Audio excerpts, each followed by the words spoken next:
Assalamualaikum warahmatullahi wabarakatuh. Halo semuanya, perkenalkan nama saya Hari Nugra Saputra, masih di channel Catatan Guru.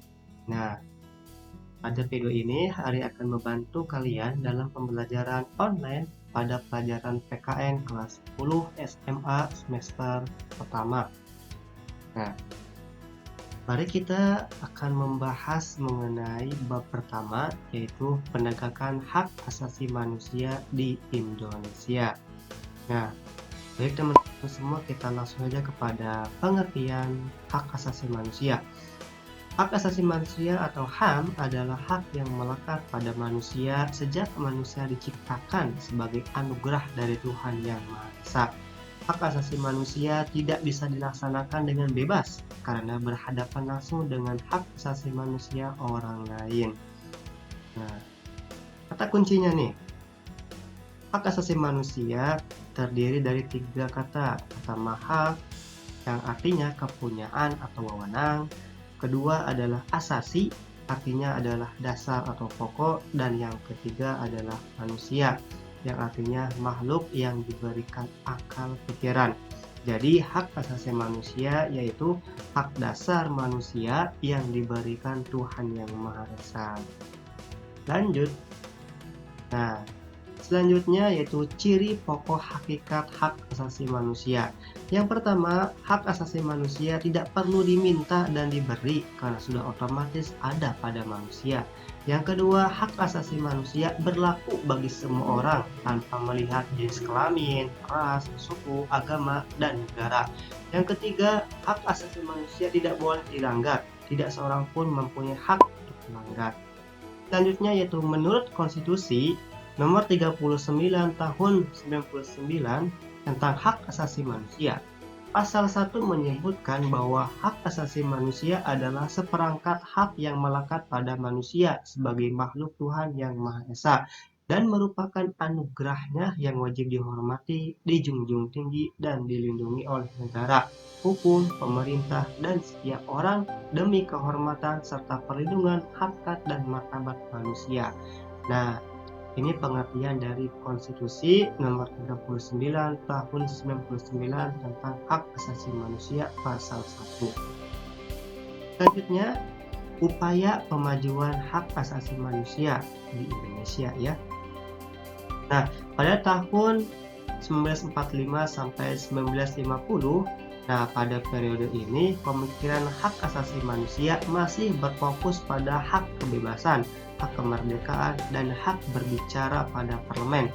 Sehingga ciri dari periode ini banyaknya partai politik.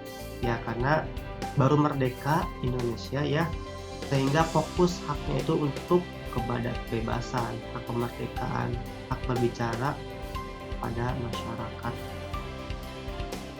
Selanjutnya yaitu pada tahun 1950 sampai 1959, pada periode ini pemikiran hak asasi manusia mengalami masa membanggakan, masa-masanya gitu, karena adanya semangat kebebasan demokrasi di setiap masyarakat dan khususnya di kalangan elit politik. Nah, partisipasi masyarakat terhadap politik sangat tinggi sehingga marak sekali kebebasan-kebebasan yang ditunjukkan oleh masyarakat mengenai partai politik atau politik di Indonesia. Nah, menurut Profesor Bagirmanan, pada tahun 1950 sampai 1959 adalah menjadi fase keemasan bagi hak asasi manusia karena pertama, semakin tumbuh partai politik dengan berbagai macam ideologi. Yang kedua, kebebasan pers atau media sebagai ciri demokrasi benar-benar bebas. Yang ketiga, pemilu yang jujur dan adil dilandasi dengan kebebasan hak bersuara. Yang keempat, parlemen atau DPR melakukan kerja yang efektif dengan selalu mengontrol setiap kebijakan yang diambil eksekutif. Nah, itu masa keemasan menurut Profesor Bagirmanan pada 1910 sampai 1959. Selanjutnya pada tahun 1959 sampai 1966, nah pada periode ini sistem pemerintahan yaitu demokrasi terpimpin, yang sebelumnya demokrasi parlementer. Nah, terjadinya pemasungan beberapa HAM. Jadi ada beberapa hak asasi manusia yang dicopot ataupun yang dipasung, yang dipenggal, seperti hak berpendapat, hak berkumpul, hak berserikat, serta hak berpolitik. Nah, kenapa adanya pemasungan? Karena pada satu titik Indonesia gitu ya, sedang terjadi penurunan baik dari ekonomi, baik dari demokrasi, sehingga nah Presiden Soekarno dengan dekretnya yaitu memasung beberapa hak asasi manusia untuk mengontrol keadaan negara Indonesia agar menjadi normal kembali. Nah, pada tahun 1966 sampai 1998, nah, pada periode ini sudah diadakan seminar mengenai hak asasi manusia.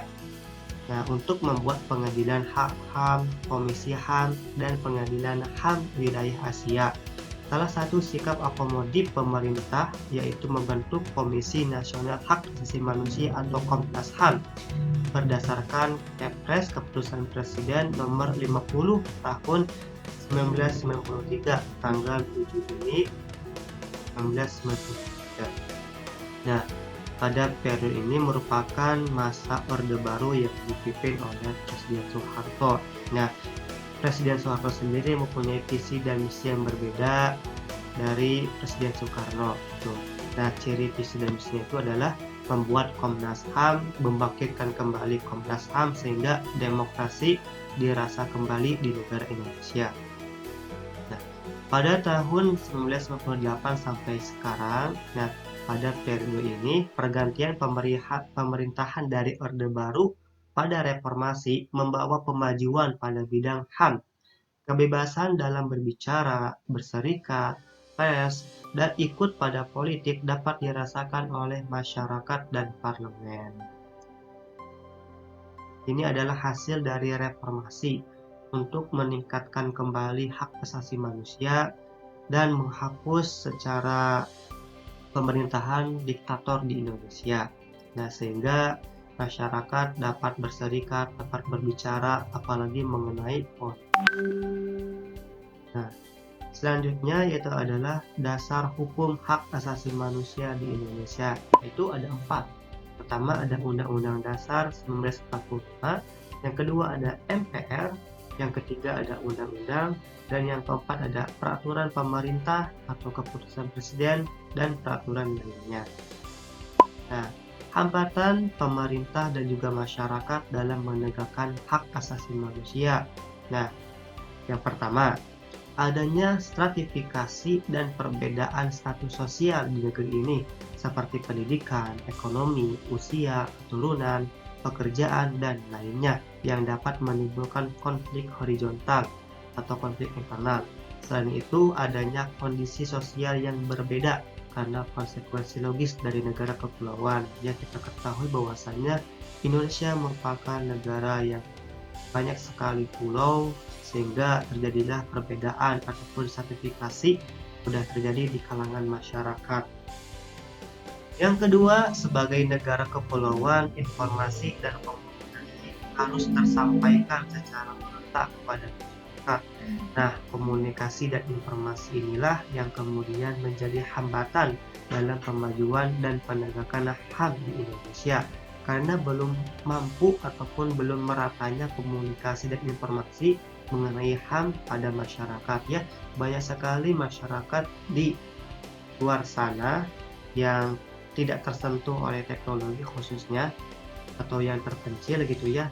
Nah, kurang ataupun minim pengetahuan mengenai hak asasi manusia, sehingga banyak sekali terjadinya pelanggaran mengenai hak asasi manusia.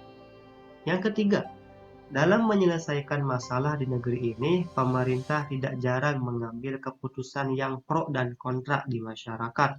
Kebijakan tersebut sering mengabaikan kondisi sosial masyarakat sehingga tak jarang mengabaikan hak-hak masyarakat. Contohnya seperti penggusuran rumah atau lahan untuk dijadikan jalan maupun yang lainnya. Nah, yang keempat, aparat dan penegak hak asasi manusia yang tidak tegas karena mempunyai kepentingan sendiri di atas kepentingan bangsa atau negara. Padahal, aparat dan penegak HAM mempunyai peran yang sangat penting dalam kemajuan HAM. Penindakan yang lemah mengakibatkan terjadinya penyimpangan seperti korupsi, kolusi, dan nepotisme. Nah, yang kelima adalah rendahnya pengetahuan masyarakat mengenai arti penting HAM.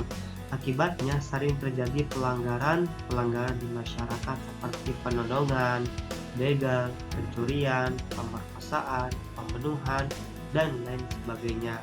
Ya, padahal kalau kita ingin makmur, ingin sejahtera, maka poin pentingnya yaitu melaksanakan hak dan kewajiban sesuai dengan yang kita